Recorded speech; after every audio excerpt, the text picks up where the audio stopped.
Right. Here we go. Stormy Daniels was ordered to pay Trump $122,000 in legal fees just hours after Trump's arraignment.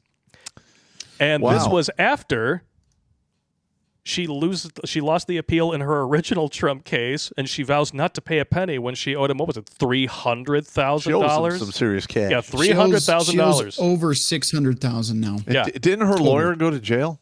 Yeah, Michael Avenatti, yeah. The one that Brian Stelter over at CNN was saying, like, I would totally vote for you for president. Look at me, I'm 35. Dude, you look like How did that guy get that job? It's like you look like a bowling ball fucked an ugly avocado, and somehow we got this, bald head with eyes and teeth. Fantastic. Reliable sources. Has he been fired yet? He's gone. Oh, yeah, he's gone. He's gone. He's been gone. Yeah.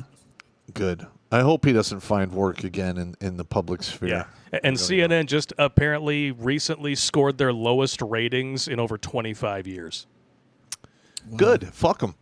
Well, when you spend 5 hours live streaming absolutely nothing because your ratings are so low that you're waiting for that 3 seconds. Oh, look, Trump walked by. And let me just keep that on replay for about 45 minutes while we talk about utter nonsense because there is nothing to talk about. Yeah, I wouldn't imagine your ratings would be too high. Well, it's also those people in the middle I've been talking about. They're starting to wake up, i.e., they're not supporting Disney. They've literally freaked out on Anheuser-Busch. Oh, yeah. Okay. Everybody was like, don't give in to the outrage. It's just going to give them free publicity. Well, apparently not. Their stock is in a nosedive. And I hope it goes to zero because we need to organize everyone to do the man-cot, meaning the minute they step out of line and they do anti-American shit, they should not be American companies. And don't do business. Okay. So now, since we're on this subject, I've been meaning to ask what everybody, which tagline now should be applied to Anheuser-Busch? All right. Should it be the drag queen of beers or the king of queers? I would go with the king of queers. King of queers. King of queers. King of queers it is. Because I've been seeing going back and forth. Like I saw, the drag queen of beers. I was like, it's pretty good. But then I was like, what is it? Normally king of beers? Oh. Tranheiser-Busch. I like that. Thank you, Rod Munch. I like that one. Yeah. Well, if the bush even grows back after all the disgusting shit that goes on down there after you slice and dice. You ever want to watch something to make you question your faith in humanity even further? Go on to BitChute, look for Mr. Medicare, and search for the video How the Sausage is Made. Pop only made it 3 seconds in. So if you can watch for longer than 3 seconds, I guess you have a stronger stomach than the main man here. I can't do it. Well, it's because they're cutting on his wiener. They're cutting on a wiener, man. It's a totally healthy wiener. There's no reason to cut on it. They're cutting on it. It's just fucking. It's sacrilege. Well, I mean, technically speaking, you and I have both had vasectomies. We had healthy wieners that we had to get cut on. I mean, shit happens. Mm-hmm. Because we didn't want to have any more kids. True story. All right, there's a big difference between, I think I've had enough to, this thing's got to go. Clean it out, sew it together, ram it back up there, in there, and then I'm going to have to dilate it every few days for the rest of my life because it will be nothing but a pus-filled, seeping wound. You put that in your man-made blowhole and smoke it. Don't forget anal seepage. Oh, yeah, the anal seepage, because another way that they can do it is they can repurpose part of your colon, where the shit's made, and then put that where the sausage is allegedly supposed to go because it gives you good times, more depth. That's disgusting. Physically, not up here. Up here, you're as shallow as a puppy dog's piss puddle. Yeah, I'm just saying. I mean, this is just so ridiculous that we have people out there that are actually like, well, if it helps them out, let them mutilate their bodies. If they're adults, I'm fine with them doing whatever the fuck they want. But we've already learned this lesson with the lobotomy. Yeah. We've already done this. It's a miracle cure. Yeah. Yeah, this is magically going to make mentally fucked up people well. Because, that totally works. That's why there's a That's why there's a 41% self-deletion rate on the other end of that. Before and it totally after. helps. It doesn't matter whether the surgery is successful or not. And one of the biggest things that I'm discovering is that there's two things that really begin to kick in with these people about 5 years or so after the fact. They deliberately sample from like the immediate results afterward. Like, oh, this totally makes everybody happier. Don't look beyond 5 years, but you just look right here where we're telling you to look. You know, the hand that's waving in your face is not the one performing the magic trick. I mean, because, listen, they're not going to ever be able to orgasm. They're certainly not going to reproduce. Yep. They're going to be looked at as a pariah no matter what they do. And then when the reality of that sets in, and the fact that most of these people were flat out lied to by their physicians. Yeah. Many of these physicians will look them in the face and say, oh, if it doesn't work out, don't worry. It's reversible. No. Here's the thing. We've had these shootings with the trans people in schools. Mm-hmm. I don't understand. If you have a grievance, you take it out on innocent people. It's dishonorable. Right. If you have a severe grievance, you go after the person that grieved you. Exactly. Not innocent children. Yep. But they feel like they're entitled to our children because they're never going to have any of their own. What I saw today, I guess it came out yesterday or maybe sometime this week, but I just saw it today. They slipped that into this new animated Spider-Man movie. It's a little one of the trans flags hanging on the wall, but protect trans children. There's no such thing. That doesn't exist. There are abusive parents, no trans kids. It's called Munchausen by proxy. Yeah. Yeah, and exactly. It's usually, like, I think it's in the high 90%. It's women that push most of that. Yep. And they do horrific things to their children. Yeah. And this is yet one more thing they can use to do to their children, and they will be looked at as, oh, you're stunning and brave. And then when their child kills themselves, oh my gosh, you're poor you. Yeah. So it's a win-win situation for these virtue signaling, devouring narcissists. Culties, yeah. Ugh, you people make me sick. Insane. Not you guys in the chat. You guys are awesome. The ladies who would do this to their own children just so they can virtue signal to their friends. Yeah, listen. Or frenemies, probably mostly the latter. Like, as we talk about this, I'm getting angry, and in my head, Evil Pop is beating people up.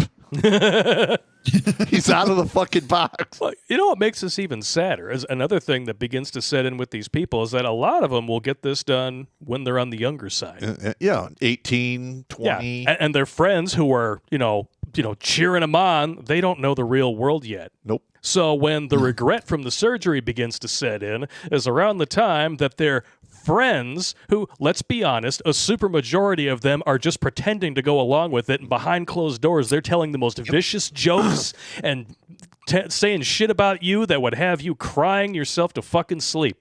Guarantee it. And then as they grow up, they're going to go off and have normal lives, and when that happens, they're not going to want the icky weirdo around who's going to want to do that to my kid too. Nuh-uh. And actually, that same phenomena also destroys feminists as they get older too. Oh yeah, their friends get married, and next thing you know, they feel like the third wheel, and then they feel like an outsider, and then their family starts dying off. And, oh my Lord! Try being a feminist at 40. Trying to get this. Oh, we all have. So, no, I did the photography thing for a while, and what I noticed is the feminist women that held on to it, and I pissed off even back then. They're still alone. They're still lonely, sad, miserable. Whereas the ones that were like, you know what, maybe it's time to get out of this model thing and actually settle down, find a husband, and all that shit, have kids. They're fine, but the feminists are still miserable. Of course they are. Yep. And hang on, let me put my care face on for them because this is just tragic. All right, I'm done. Hey, when you believe a lie, sooner or later, the truth is going to have its day. It always does. It always does. Now, when I was a younger kid, I was an asshole. No. All right. And I mean, I tried to lie as a child. I sucked and I got caught and beat. And then I just came to the realization that Pop is not a liar. I just can't do No, it. he's terrible at it. He And sucks. I literally, the last half of my career, I got in so much trouble because I just couldn't lie. No. I'm like, no, you're an idiot. Yes, your hair looks like a rat nest. What? You're incompetent? Why do I know you're incompetent? Because you put the truck into the ditch and it took 2 days to get the wrecker out here. Could you explain that? No? Okay. There I go. It's insane. In the membrane. Oh, my God. Yeah, you've always sucked at lying. I'm just gonna I'm say. just not good at it. It's like you can never be an actor because you just can't lie. Well, I mean, You're like Jim Carrey and Liar Liar. well, that is might blue. be a little different. Like, because everyone expects actors to lie and deceive. That's I their know. job. That's why when they pretend to and go up on stage and screech their politics and virtue signal, I'm like, don't you get paid to pretend? Yeah. Don't you get paid to cry on camera? Why don't you Yeah, just right. fuck off? Yeah. How about we don't believe you and go fuck yourself? Guns are bad. Okay, Miss Armed Security. I totally believe you. Exactly. Why are we gonna? It's like, seriously, Congress is like, guns are bad. Okay, well, Congress is surrounded by people with guns. All right, military installations surrounded by people with guns. We all agree that children are important, and yet for some reason, surrounding schools with armed people Is bad. is bad. Or having Yeah, it's teachers armed. Okay, why don't we protect the things that really matter, like our children? Congress, you can fuck off. Like, I got a 4-year Right. degree. I could easily, teach, 8th grade to like 3rd grade. Yeah. No, I mean, they're just kids. And I mean, I'm a former Green Beret with 3 wars under my belt. I mean, okay, you shoot up my school, it's going to be game on. Do you have any idea how many retired vets out there I know. are looking for something to do and would, in a heartbeat, just sit on a chair inside of a school, like say hi to the kids, hey, how you doing? Don't make out in front of the lockers. That's nasty. Yeah. Let's see your tongue from here, you fucking weirdos. I mean, $20 an hour. It's not a lot of money, yeah. but hey, But you're retired, so Yeah. who cares? yeah, And you're keeping children safe, which is exactly what we should be doing instead of Absolutely correct. sending them into the meat grinder, yeah. which is essentially what you're doing. You're going to turn 100%. them into Absolutely. perma patients for political donors. or Yeah, but, a permanent try to patience talk for common sense. big pharma. Yeah. Yeah. Well, I'm sorry. What were you saying? That's Red why I was Pill? saying political donors, big pharma donates like crazy to political donors. What would you say? No, you're fine. I was just saying it's like talking common sense to these people, though. No, you armed can't. security in a school is a good thing and would protect children. No, we got to get rid of guns. On the other hand, we should arm a certain community Yeah. to protect themselves. Come on, man. Yeah. I mean, they admitted, the same people who say we shouldn't have guns were like, yeah, arm Ukraine. Now listen. Well, All right. even locally with NPR. Now, ideally, I don't really give a shit if they want to own guns. I think everyone, for the most part, unless you're pulled in front of a judge for doing crazy, stupid Yeah, shit, if you're a lunatic, no. you should be allowed to have the ability to defend yourself to the utmost level, which is lethal force, which comes at the end of a gun. Yeah. I am not a fan of taking guns away from anyone for the most part, unless they're a violent felon or they have been deemed, cuckoo crazy, legitimate. I'm not talking about, somebody like, well, he threatened to do this. Oh, yeah. No, I mean, come Right. on. No. Well, due process is still a thing. Or at least it should Yeah. be. Because And there's lots of people out there. In theory, What? In I was theory, going to say, yeah. in theory, those people that shouldn't be anywhere near a firearm are incarcerated or at least institutionalized. Yeah. In theory, yeah. In theory. Hopefully. Allegedly. You would think. Watch Grunt Speak live every Tuesday and Thursday at 8 p.m. Eastern. And if you want to join Pop for Supporter Sundays, go to redonkulous.com/donate and make a monthly pledge. A link is in the Meat Caser box.